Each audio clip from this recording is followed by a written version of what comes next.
오늘 이 시간에는 사실 우리 이낙원 선교사님께 선교 보고 겸 하나님 말씀을 함께 조금 전해 주셨으면 이렇게 부탁을 드렸는데, 전문적으로 목회 훈련을 받으신 분이 아니시기도 하고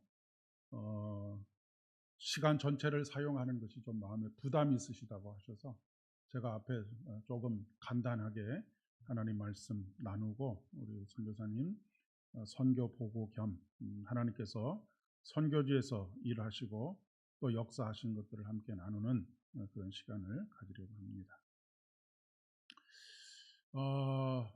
우리나라 사람들이 가장 자주 흔히 사용하는 말이 무엇일까? 여러분, 어떤 말을 가장 많이 사용할까요? 사랑한다는 말을 가장 많이 사용할까요? 아마도 죽겠다라고 하는 말이 아닌가 싶습니다. 아프면 아파서 죽겠고, 좋으면 좋아서 죽겠고, 웃기면 웃겨서 죽겠고, 심심하면 심심해서 죽겠다, 배부르면 배 터져서 죽겠다, 성질이 나면 화가 나서 죽겠다. 그래서 그랬는지는 모르지만 우리나라의 자살률이 세계 최고입니다. 모든 사고의 끝이 죽음으로 끝나는 그런 사고의 어떤 메커니즘이 우리 안에서 돌아가고 있는 것은 아닌가 싶은 생각이 듭니다. 국어 사전을 찾아보니까 죽겠다라고 하는 말이 어떤 일로 인해서 감정이 아주 극도에 달하 있다라고 하는 뜻을 가지고 있다고 그렇게 기록하고 있습니다. 무슨 의미로 쓰이든지 간에 좋아서 죽든지 화가 나서 죽든지 배가 터져서 죽든지 그 결과는 절망적입니다. 요즘 우리를 둘러싸고 있는 환경 때문에 이런 소리를 더 많이 하는 것 같습니다. 이전보다 환경이 더 어려워졌기 때문에 힘들어서 죽겠다, 아니면 화가 나서 죽겠다, 짜증나서 죽겠다라고 하는 그런 표현들을 많이 하고 있는 것은 아닌가 싶습니다. 희망적인 이야기를 하기보다는 늘 죽겠다는 말을 입에 달고 삽니다. 그런데 우리 그리스도인들이 이런 표현들을 하면서 사는 것이 옳은 일인가라고 하는 것에 대해서 좀 깊이 생각해 볼 필요가 있겠습니다. 여러분, 기독교 신앙의 핵심이 무엇입니까? 기독교 신앙의 핵심은 영생입니다. 생명이지요. 살리는 것이 기독교 신앙입니다. 여러분, 세상에서 가장 가치 있는 일이 무엇이라고 생각하십니까? 저는 세상에서 가장 가치 있는 일이 살림살이라고 그렇게 생각합니다. 살림살이는 어떤 일을 하는 것입니까? 사람을 살리는 일을 하는 것이 살림살이입니다. 이보다 더 소중한 일이 어디 있겠습니까? 얼마 전에 어떤 그 알쓸별잡인가라고 하는 프로그램을 잠깐 보면서 그런 이야기를 들었습니다. 우리가 보통 영웅이라고 이야기할 때 알렉산더를 이야기하고 징기스칸을 이야기하고 나폴레옹을 이야기하고 합니다. 그런데 그 이야기를 하는 분이 질문을 던지더라고요. 왜 이들이 영웅이냐라고 하는 이야기입니다. 그들은 영웅이라고 이야기할 수 없다라고 하는 것이죠. 그 사람들이 스탈린과 뭐가 다르고 그 사람들이 히틀러와 뭐가 다르냐라고 되물을 수 있습니다. 그들이 그 전쟁에서 수없이 많은 사람들을 죽인 이유가 무엇입니까? 무엇 때문에 전쟁을 일으켰고 누구를 위해서 사람을 죽인 것입니까? 징기스칸도 그렇고 나폴레옹도 그렇고 알렉산더도 그렇습니다. 스탈린이나 아니면 히틀러나 사실은 크게 다르지 않은 것인데 누구는 영웅이라고 하고 누구는 역적이라고 그렇게 이야기를 합니다. 그들은 모두가 다 사람을 죽이는 일에 모든 힘을 썼던 사람입니다.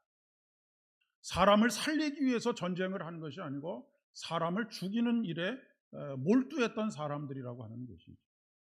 물론 방어적으로 가족을 지키고 나라를 지키고 하기 위해서 방어적으로 그런 어쩔 수 없이 전쟁에 나아가는 그런 사람들이 있을 수는 있겠습니다. 그 본질적으로 다른 것이지. 우리나라 대기업의 회장님이셨던 그 회장님께서 요즘 우리나라의 그 방위 산업의 공격형 무기들이 굉장히 많이 잘 팔리고 있다라고 하는 이야기를 여러분 신문과 뉴스를 통해서 보셨을 것입니다. 뭐 K9 자주포라든지 아니면 뭐 여러 가지 공격형 무기들이 있는데, 예전에 한 대기업에, 여러분이 잘 아시는 몇몇 대기업 중에 하나입니다. 그 대기업의 회장님께서 그 방위 산업체를 운영하시면서 원칙이 하나 있었다고 합니다. 공격형 무기는 우리는 만들지 말아라라고 하는 것이었다고 합니다. 지금 우크라이나와 러시아가 전쟁을 하는 데 있어서도 가장 첨예하게 이슈가 되고 있는 것이 뭐냐면, 공격형 무기를 우리가 그곳에 지원할 것이냐 말 것이냐가 굉장히 큰 이슈가 됩니다. 그동안에는 방어용으로만 무엇인가를 지원하고 했었는데, 공격형 무기를 거기다 판매한다라고 하는 것은 우리가 그 전쟁에 직접적으로 참여하는 결과를 나타내기 때문에 그렇습니다. 이유가 어떻든지 간에 누군가를 죽이는 일, 이런 일들은 영웅이라고 이야기할 수가 없다라고 하는 그런 이야기입니다. 그런데 우리의 사고가 모든 일에 있어서 귀결이 죽겠다로 끝난다라고 하는 것은 그리스도인으로서의 깊이 생각해 보아야 할 문제라고 하는 것이죠. 우리는 영생을 믿는 사람이고 생명을 살리는 사람이고 생명을 살리는 일을 위해서 일하는 것입니다. 여러분, 전도하는 이유가 무엇입니까? 생명을 살리기 위함입니다. 구제하는 이유는 무엇입니까? 생명을 살리기 위함입니다. 우리의 끝은 죽음이 아니죠. 오히려 우리에게 있어서 죽음은 새로운 희망의 출발이라고 그렇게 이야기할 수가 있겠습니다. 우리의 희망은 환경에 있는 것이 아니고 우리의 온전한 소망이 되시는 예수 그리스도에게 있습니다. 우리가 신뢰할 수 있는 것은 환경이 아닙니다. 세상에서 끝까지 신뢰할 수 있는 것은 오직 예수 그리스도밖에 없습니다. 환경은 수시로 변합니다. 어제 저녁에 천둥이 치다가 오늘 햇볕이 나기도 하고, 햇볕이 나다가 또 천둥이 치는 것과 같이 우리 환경은 이렇게 수시로 바뀌게 됩니다.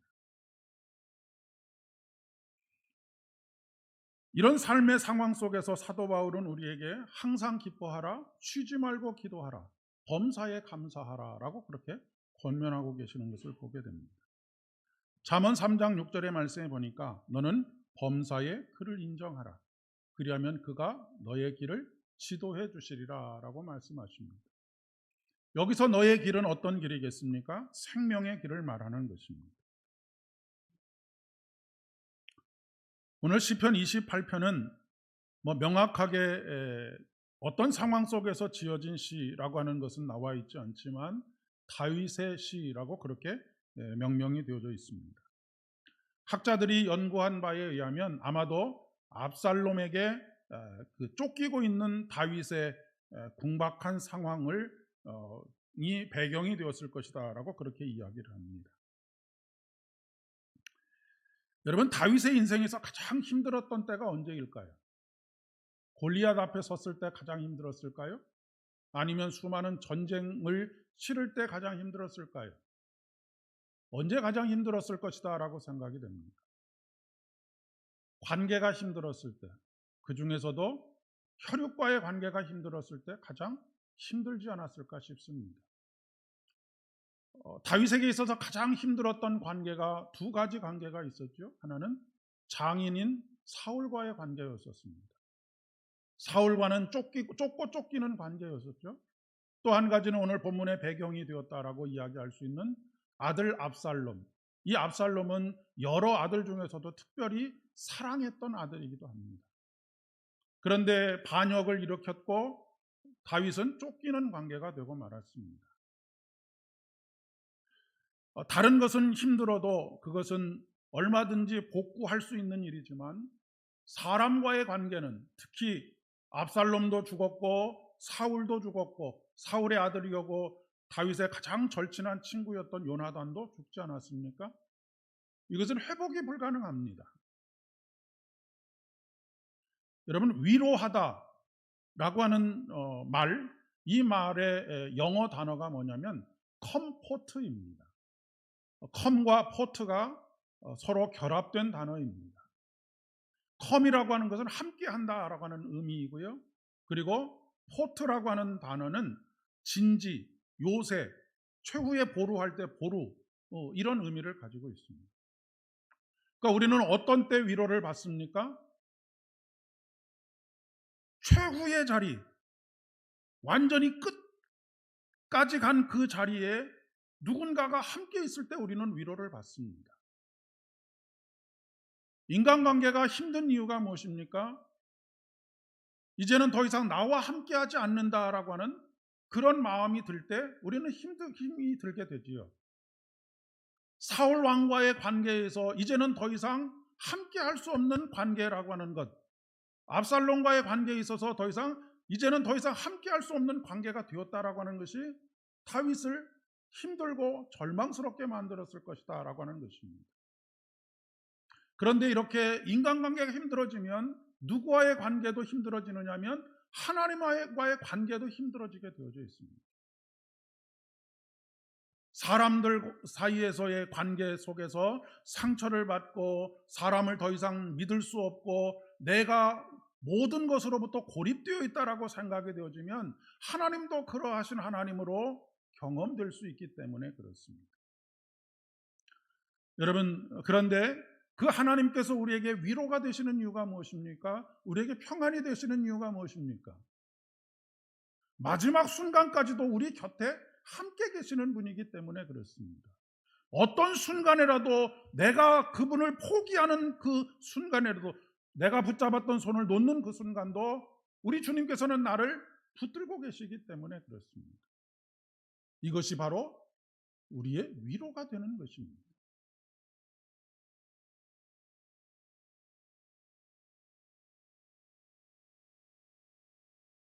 그런데 이 다윗이 오늘 시편의 말씀에 보니까 1절과 2절의 말씀에 그렇게 한탄하고 있지요. 주께 부르짖으오니 나의 반석이여 내게 귀를 막지 마소서. 주께서 내게 잠잠하시면 내가 무덤에 내려가는 자와 같을까 하나이다. 그러니까 지금 다윗이 경험하고 있는 감정은 어떤 감정입니까? 하나님께서 귀를 닫아버리셨다라고 하는 것입니다. 더 이상 듣지 않으시는 하나님이시다라고 그렇게 느껴졌다라고 하는 것이죠. 그러니 위로가 없고 마음에 평안이 없는 것입니다. 하나님과 분리되어 있는 관계처럼 느껴졌다라고 하는 것이죠. 그래서 내가 무덤에 내려가 있는 것과 같은 상황이 되고 말았다라고 이야기를 하고 있습니다. 그러나 다윗은 2절의 말씀에 보니까 내가 주의 지성소를 향하여 나의 손을 들고 주께 부르짖을 때 나의 간구하는 소리를 들으소서라고 끊임없이 의지적으로 하나님을 찾고 있는 것을 보게 됩니다. 다윗은 다른 것을 의지하는 것이, 다른 것과 함께 있는 것이 자기에게 참된 위로가 되지 않는다는 것을 깨달았던 것이죠.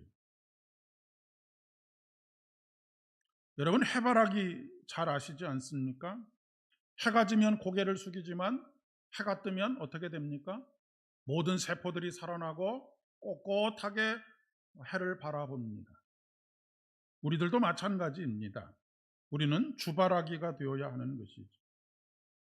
괴로울 때 주님의 얼굴 보라. 평화의 주를 바라보아라. 세상에 시달린 친구들아 위로의 주님을 바라보아라. 눈을 들어 주를 보라. 내 모든 염려 주께 맡기라. 슬플 때에 주님의 얼굴 보라. 사랑의 주님 안식 주리라. 주님을 바라볼 때 우리의 세포가 살아납니다. 주님을 바라볼 때 우리의 불안이 떠나가고 그 주님께서 나와 함께 계시다라고 하는 것을 깨닫는 그 순간 우리는 온전히 소망으로 일어서게 된다라고 하는 것이죠. 사도 바울은 우리에게 온전케 하시는 이인 예수를 바라보자라고 말씀하십니다. 다윗은 마침내 하나님께서 자신의 기도에 귀를 막으신 것이 아니다라고 하는 것을 깨닫게 되었습니다. 그래서 이렇게 노래하죠. 여호와를 찬송하며 내 간구하는 소리를 들으심이로다.